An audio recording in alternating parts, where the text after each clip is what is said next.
boys and girls. Welcome to Tiny Tots Storytime from the Fayette County Public Library.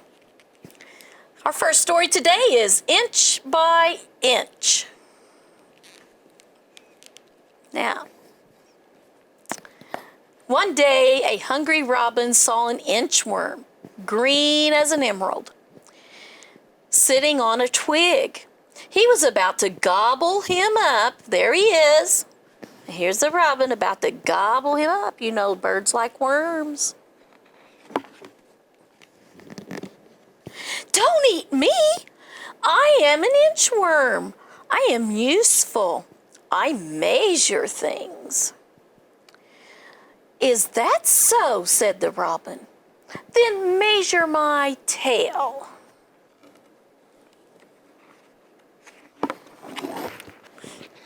That's easy, said the inchworm.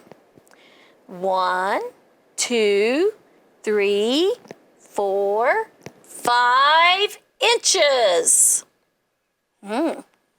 So his tail was 5 inches. Just think, said the robin. My tail is 5 inches long. And with the inchworm, he flew to where other birds needed to be measured. See how little inchworm is sitting on his back?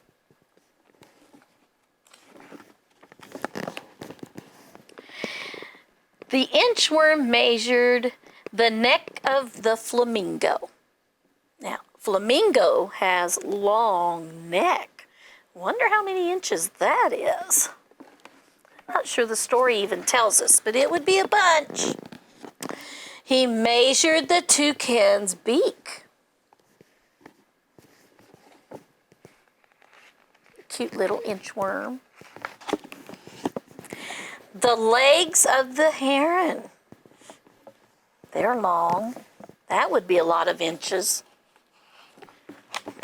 The tail of the pheasant, which he has a long tail. I bet that inchworm's getting tired.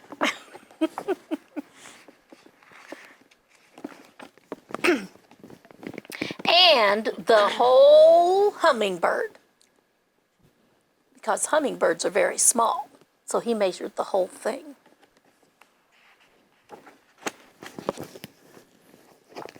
One morning, the nightingale met the inchworm. Measure my song, said the nightingale. But how can I do that, said the inchworm. I measure things, not songs. Measure my song or I'll eat you for breakfast, said the nightingale. Then the inchworm had an idea. I'll try, he said. Go ahead and sing.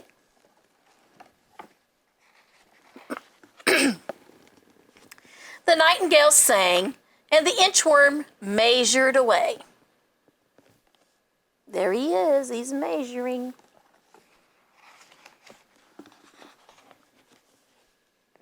He measured and measured.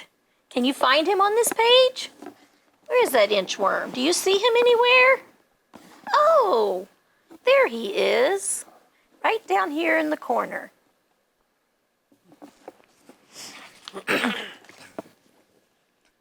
Inch by inch. Where is he now? Where is he now? Oops, there he is.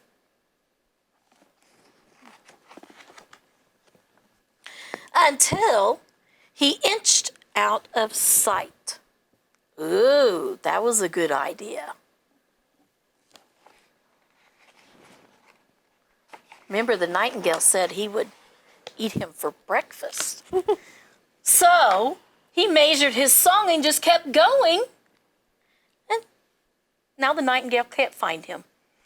Smart inchworm, huh? Okay, Miss Lisa, we have something over here we want to do. I have a bunch of worms. Now, these aren't inchworms. These are big night crawler worms. And boys and girls, you know what these types of worms are used for? They're used to catch fish when you go fishing. So we're going to practice counting today using our worms and my little fishing my fish hook and my fishing pole. So Miss Kim's gonna hold my fishing pole for me. Oh, I get to go fishing. Yeah, and I got some numbers right here. And our first number, boys and girls, is a 5. So can you count with me? We're gonna put 5 big, huge worms on our fishing pole. Here's one worm. So we're gonna hook him up right there. Here comes another worm. So now we have 2 worms. Here's another one. And now we have 3. And one more makes 4. And finally, we have 5. Now, I don't think if you were really fishing, you would put 5 worms on a hook. But look at there. Count with me. 1, 2, 3, 4, 5. Good job, boys and girls. We counted to 5. Now, let's pick another number. What about this one? Do you recognize what number this is? If you said 2, you were right. So we're just going to put 2 worms up on our hook. We'll put this yellowish gold one. What about a pink one? So can you count? How many does Miss Kim have on her hook here? We've got 1, 2. Good job. All right, let's look for another number. What is this number, boys and girls? You said 3, you were right. Let's put 1 little worm, 2 little worms. And we need 1 more, don't we, to get to 3. All right, look, oh, he didn't want to stay on that hook, did he? All right, what's on that hook? 1, 2, 3. Got a blue and a pink and a red. Okay, I've just got 2 more numbers down here. What number is this, boys and girls? If you said 1, you were right. Now that's easy, isn't it? Let's pick the blue one. 1 little worm up on the hook. There he goes. That was easy. Now, if we count to 5, do you know which number we're missing? What number is this? This is a 4. So we need 4 little worms for Miss Kim's hook here. 1, 2, 3, and 4. One more time, boys and girls, count the worms as I take them off. Can you say it with me? 1, 2, 3, and 4. So if you ever go fishing, I'm sure you're going to use worms. So that's another way worms are used in our world as we go fishing with them. Miss Kim, do you have another story? I do. Title of this story is How to Find a Friend. Now in this story, there's a little worm that's trying to help the rabbit and the squirrel. So you'll see this little worm and some other little worms on each page. Okay, here we go. When Squirrel moved into her new treehouse, she thought she might meet a friend at the playground. But she didn't.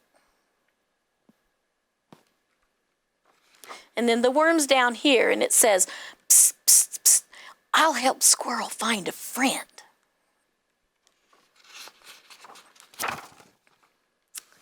When Rabbit moved into his new burrow, he thought the cafe might be a good place to meet a friend. Now, do you see the worm over there? But he wasn't. He didn't seem to find a friend. Psst, I'll help this rabbit find a friend. So we had a blue worm helping the squirrel and a red worm helping the rabbit. What if I'm the only animal in the wood? Wondered Squirrel. There he is in his boat rowing across. And look up here.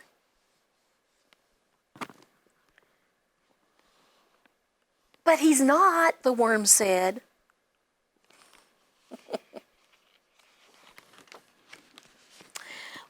if I'm all alone in the whole wide world? Pondered Rabbit. Oops.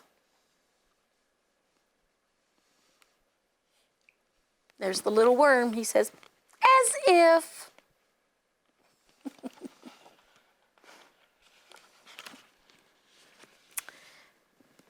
It's such a shame that there's nobody around, said Rabbit.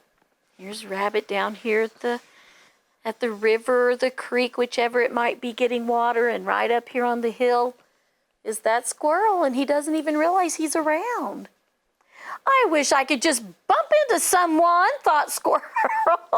Oops, he did, and the rabbit fell. He dumped some of his nuts on his head. And the little worm right here says, you already did. But do they hear that little worm? I've searched high and low for a friend, sighed Squirrel. He's up high. The rabbit's down low. Thud. Bumped into the ladder. And the little worm's down here. He says, you need to search lower.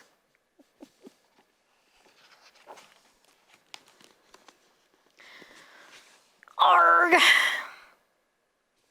Really, I don't know where else to look, said Rabbit. And the little worm says, try behind you.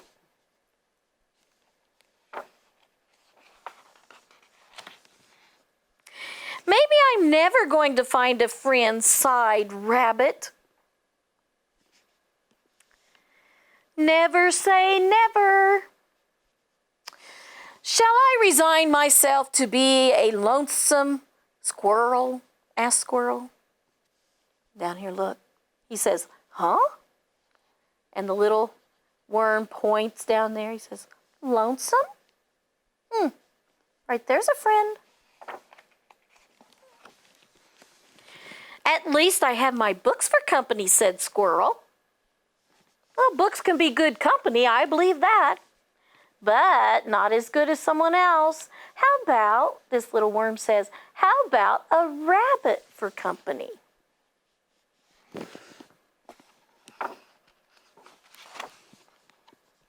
If I keep myself busy, perhaps I won't feel so lonely, said Rabbit. Look, here he comes with that big basket full of carrots. And that worm says, if you keep going in this direction, you definitely won't feel so lonely. What do you think is going to happen, boys and girls? Oh my, said the squirrel. See, he had his big stack of books, and the rabbit had a big stack of carrots. Crash! And the rabbit said, what a surprise! Look at that. And look at the little worm. He's all dizzy from falling over. I guess they knocked the little worms over too.